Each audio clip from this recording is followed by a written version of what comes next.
नमस्कार, मैं दीपक शर्मा और मेरे यूट्यूब मंच पर आपका स्वागत। सुधीर जी भाई, कल बड़ी बहुप्रतीक्षित रैली थी जिसे कहा जा रहा था शो ऑफ स्ट्रेंथ है। मोदी जी की रैली थी, शिवाजी पार्क में रैली थी, मुंबई में रैली थी। और मुंबई में तो उनके सारे चेले मौजूद हैं, देवेंद्र फडणवीस भी है वहां पर, एकनाथ शिंदे भी है वहां पर, अजीत पवार भी है, और वहां पर अमित शाह का पूरा इंतजाम था। सुधीर जी, मेरा सवाल यह है कि इतनी बहुप्रतीक्षित रैली मोदी जी की शिवाजी पार्क मुंबई में, और वहां खाली कुर्सियां हैं, खाली कुर्सियां, ये संकेत क्या है? देखो, ये बहुत चीजों का संकेत देता है। बिल्कुल कुर्सियां वहां पे खाली थी। मोदी जी के जो स्टेचर के लिए जो भीड़ चाहिए वो बिल्कुल वहां पे नहीं थी। बहुत ही ज्यादा पैमाने पे कुर्सियां खाली थी, ये बात बिल्कुल सही है। अभी इसके मायने क्या है, ये इंपॉर्टेंट चीज है। देखो दीपक जी, महाराष्ट्र में तीन पार्टियों की सरकार, एक बीजेपी, एक शिवसेना, एकनाथ शिंदे और अजीत पवार की। अभी तीनों पार्टी का कोऑर्डिनेशन अच्छी तरह से रहता तो मुझे लगता है ये खाली कुर्सी बिल्कुल दिखती नहीं है, और जो वायरल वीडियो वो बिल्कुल होती नहीं है। इसका मतलब है कि तीनों में कोई तालमेल नहीं दिख रहा है। और दूसरी बात, भारतीय जनता पार्टी और नरेंद्र मोदी का जो ऑरा था, जो उनकी जो इन्फ्लुएंस था, उनका जो तब ये मैजिक था, मुझे लगता है इसका मतलब ये है कि मोदी जी को अभी सुनने इतने लोग ज्यादा पैमाने पे आते नहीं। मुझे लगता है कि कहीं ना कहीं उनके जो स्पीचेस है, उसका भी मैं लोगों से बात कर रहा हूँ, यहाँ पे ग्राउंड पे कई जगह पे घूम रहा हूँ, तो ऐसा रीजनल्स नहीं दिख रहा है कि नरेंद्र मोदी का एक पहले एक बात होती थी, नरेंद्र मोदी आते थे और पूरी कायनात बदल देते थे, लेकिन ऐसे कभी अभी चीजें मुझे लगता है ग्राउंड पे नहीं दिख रही है। तो उसी वजह से मुझे लगता है कि मोदी जो मैजिक है, जैसे 400 नारा के पास से 240 आ गया, और 240 के महाराष्ट्र विधानसभा चुनाव अभी क्या वो रंग लाता है वो इम्पोर्टेंट, लेकिन मोदी मैजिक थोड़ा मुझे लगता है कहाँ ना कहाँ वो कम होते हैं नजर आ रहा है वो। और बीजेपी के लिए चिंता और टेंशन का सब्जेक्ट भी है। Okay okay. नहीं प्रकाश जी, कि आप 50 साल से मुंबई जा रहे हो, शिवाजी पार्क में ऐसी कोई रैली नहीं, बाला साहब ठाकरे की रैली हो या इंदिरा गांधी की रैली हो या नरसिम्हा राव की रैली हो, सारी रैलियां आपने देखी हैं। मैं आपसे पूछ रहा हूं कि 2014 में आप तो बड़ी तारीफ करते थे कि साहब पूरा शिवाजी भर गया है, पूरा मैदान भर गया है। आज कुर्सी नहीं भर पा रही है, मैदान छोड़िए। तो ये 14 और 19 और 24 के बाद ये मोदी जी के साथ क्या हो रहा है? क्या महाराष्ट्र की पब्लिक ऊब गई है, या कहीं ना कहीं मैनेजमेंट मोदी जी का ठीक नहीं है कि जो भीड़ नहीं आ पा रही है? नहीं, देखिए, भीड़ तो जो है वो मैनेजमेंट के कारण ही फिलहाल में आ रही है 2014 के बाद में। अभी जैसे योगी की पहली सभा हमारे वाशिम में हुई, वो टोटल फेल गई, कुर्सियां खाली थी, तो बाद में ये लोग थोड़े से सतर्क हो गए। अभी अंजनगांव के अंदर सभा हुई उनकी, तो वहां पे वो हमारा वहां का जो आदमी है, प्रतिनिधि बता रहा था, 400-500 बसें, हजारे कारें लेके करीब करीब 50,000 लोग वहां लाए गए, और वो बताई गई भीड़। जहां इनकी भीड़ नहीं रहती है ना, वो कैमरा उधर घूमता नहीं है, एक बात ध्यान में रखिए इनकी। नहीं, कल तो सब कुछ कैमरा ने नंगा कर दिया ना साहब, पूरा तस्वीर देखी ना, ये पूरी तस्वीर देखी, कुर्सियां खाली है। वो कैमरे नहीं थे ना, वो कैमरे मोबाइल वालों के थे और आपके मेरे जैसे लोगों के थे, जिन्होंने वो लेके शूट करके भेजा। और ये बहुत अच्छा हुआ कि मोदी जी का आवाज आ रहा था उसके अंदर करके, मुझे लगा कि ये दिस इज ऑथेंटिक, तो इसीलिए मैंने वो आप जो बात बोल रहे हो उसके ऊपर मैं विश्वास रखता हूँ। तो बातें ऐसी है कि क्या हुआ है कि 2014 के बाद में ये लोगों का विश्वास उड़ गया कि जो आने वाला आदमी है, जो पार्टी है, ये हमारे भले के लिए आई है। मूर्तियापुर करके एक जगह है, वहां हरीश पिंपळे नाम का उनका पिछले 3 साल से एमएलए थे, उसको टिकट बिल्कुल आखिरी मिली नहीं है, वो आखिरी बड़ा रो रहा था, ये कर रहा था, तो उसकी टिकट फाइनल हो गई। आपको मजाक लगेगा, मैं उसका वीडियो भेजना हूं आपको। उसने भरी महफिल में योगी जी के सभा में ये बोला, क्या बोला कि भाई अभी तक के तो देखो मैंने मेरा सब परिवार वगैरह सब ठीक कर दिया है, यानी ये वो दलित समाज का है, और वहां पे वो बिल्कुल साइकिल चलाने वाला आदमी था। वो पिछले 3 इलेक्शन के बाद में ये बता रहा था कि मैंने अभी इतना पैसा कमा लिया है कि वो कैलकुलेटर में बैठता नहीं है। ये साहब वो ऑन कैमरा ऑन पब्लिक बोल रहा है, एमएलए बोल रहा है, वायरल हो गया। हाँ, खुद बोल रहा है भाई। लेकिन अभी बोले मैं ऐसा, हाँ, मैं अभी जो है, मैं अभी पब्लिक के लिए काम करूंगा। अभी तक के 3 बार चुन के आया मैंने मेरा सब परिवार सब ठीक लगा दिया है, मैंने मेरी पूरी सुविधा कर ली है, लेकिन अभी मैं आपके लिए लड़ूंगा। ये साहब वो बेशरम के जैसा ऑन कैमरा बोल रहा, और क्या बताऊं मैं आपको। तो आप कहना क्या चाह रहे हैं? आप कहना ये चाह रहे हैं कि मोदी के जो लोग हैं लूट खसोट कर रहे हैं और पब्लिक का मोह भंग हो गया है मोदी से, मोदी के लोगों से, क्या कहना चाह रहे हैं आप? लोगों को दिखता है ना, जो 5 साल पहले जो आदमी साइकिल पे घूमता था, अभी वो एसयूवी में घूम रहा है, स्कोडा में घूम रहा है, तो लोग बोलते यार ये छोड़ो ना, हमारे भले के लिए आए। और हुआ ही नहीं है ना कुछ। पिछले 10 साल में जो उन्होंने वादा किया था 2013 में कि आपकी सोयाबीन को हम 6,000 भाव देंगे, अभी भी वो बोल रहे हैं कि हम आपको 6,000 का भाव देंगे, जबकि बाजार में 4,000 मिल रहा है। Got it. तो इसीलिए अभी लोग क्यों जाएंगे खुद होके भाई, क्यों जाएंगे?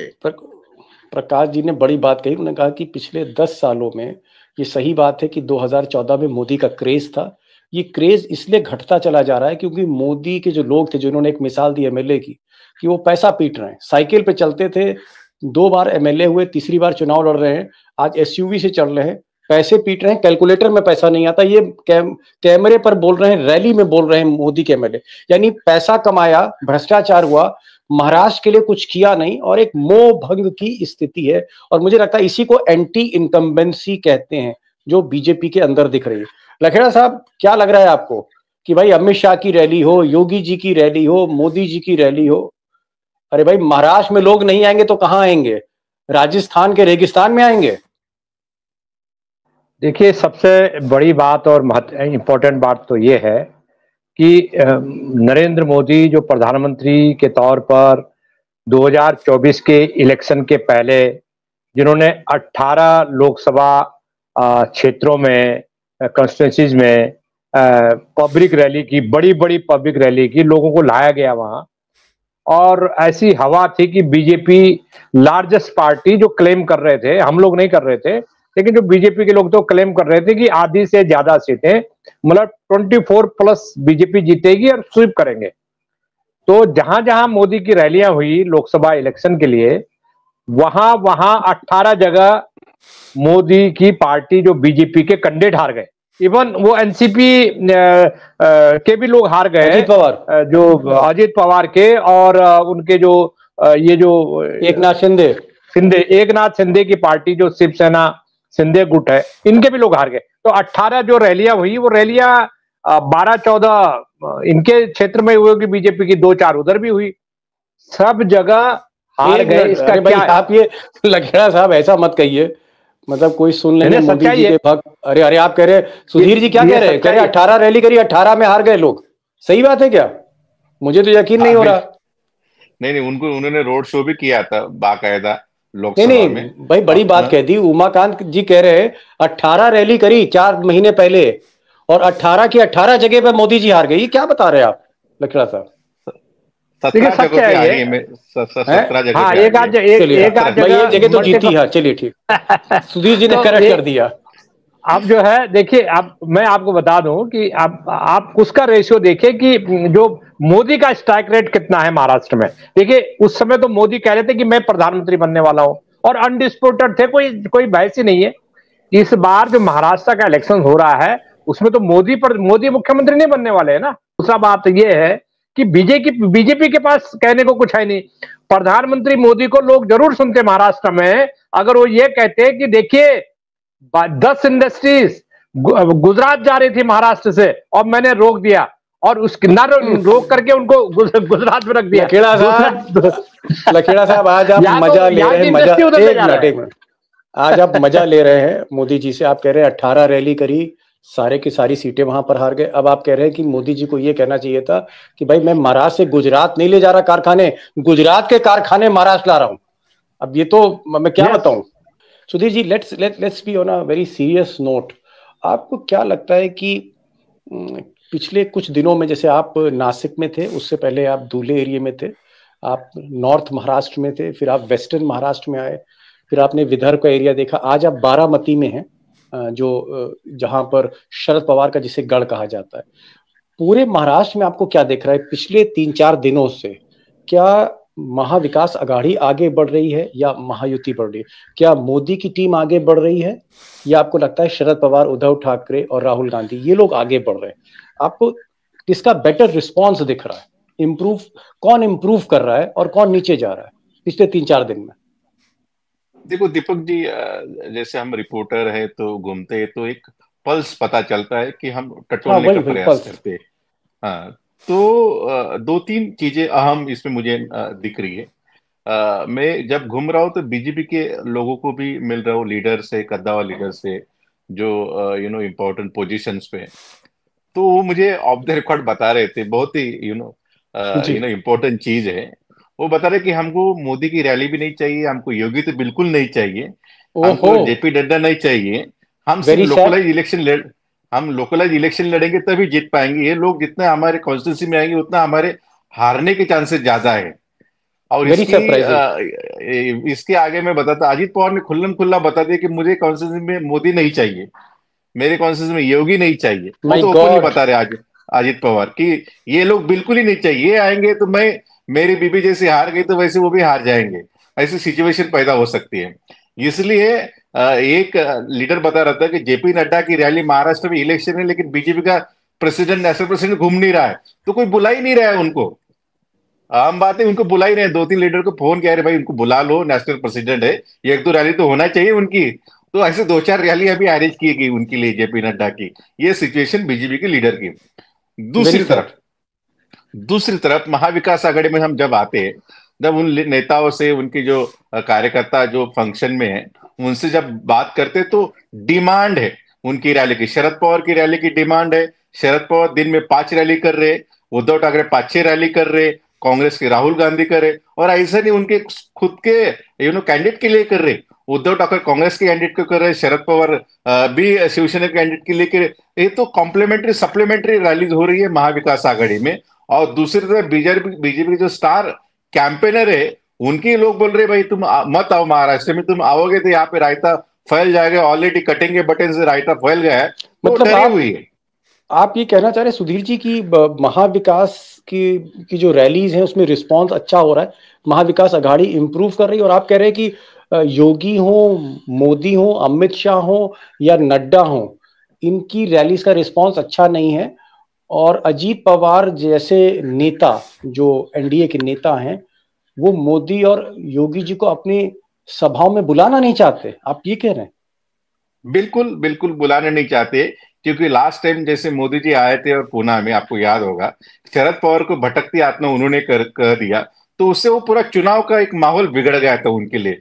तो वो नहीं चाहते कि मोदी और योगी कुछ आए और शरद पवार की कुछ ऐसी बातें कर दे, क्योंकि शरद पवार एक सेंसिटिव सब्जेक्ट है महाराष्ट्र में।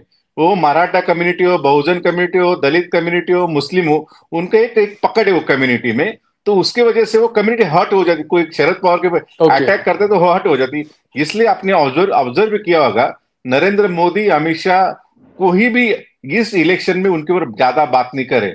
प्रकाश जी, एक तस्वीर से आज मैं बहुत इंस्पायर हुआ, और किसी को भी इंस्पायर होना चाहिए, cutting across the party line, चाहे वो बीजेपी का सपोर्टर हो, चाहे वो कांग्रेस का सपोर्टर हो, किसी का सपोर्टर नहीं हो, नोटा में वोट डालता हो।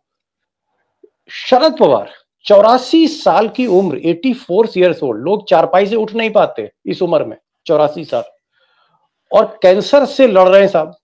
नाम सुन के लोगों को गश आ जाता है। तो कैंसर से भी लड़ाई है, एक जानलेवा बीमारी से।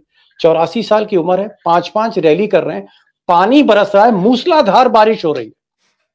कम से कम बारिश में मैं तो नहीं खड़ा हो सकता 10 मिनट, और वो बारिश हो रही है, और ये बुजुर्ग आदमी, एक मरीज 84 साल में खड़ा हुआ है। ये क्या है शरद पवार में? मैं सवाल आपसे इसलिए पूछ रहा हूं क्योंकि 50 साल से आप जानते हैं, 50 इयर्स, लोगों की उम्र नहीं होती 50 साल। आपकी दोस्ती तब से शरद पवार से, तब से आप जानते हैं। शरद पवार में क्या है, ऐसा कौन सा मोटिवेशन है उस आदमी में? सर बात ऐसी है दीपक भाई, एक बात ध्यान में रखिए कि शरद पवार ये हमेशा ग्राउंड रियलिटी पे चलते हैं, उनके कोई तामझाम नहीं है। एक तो सबसे पहली बात तो शरद पवार ये अकेला आदमी ऐसा है कि ये कॉन्स्टिट्यूशन में जब भी खड़े रहते थे सिर्फ पर्चा भरने के लिए जाते थे, बाद में कभी घूमते नहीं थे, क्योंकि उनका काम बोलता है। लोगों को ये दिखता है कि यार शरद पवार नहीं रहेंगे तो हमारा कोई वजूद नहीं रहेगा, भले ही वो उनकी शुगर लॉबी होगी या कुछ होगी या बाकी की भी सारी चीजें होगी, लेकिन ये लोगों में विश्वास तो है कि शरद पवार के कारण ही हमारा विकास है। 24 घंटे राजनीति करते हैं, 24x7।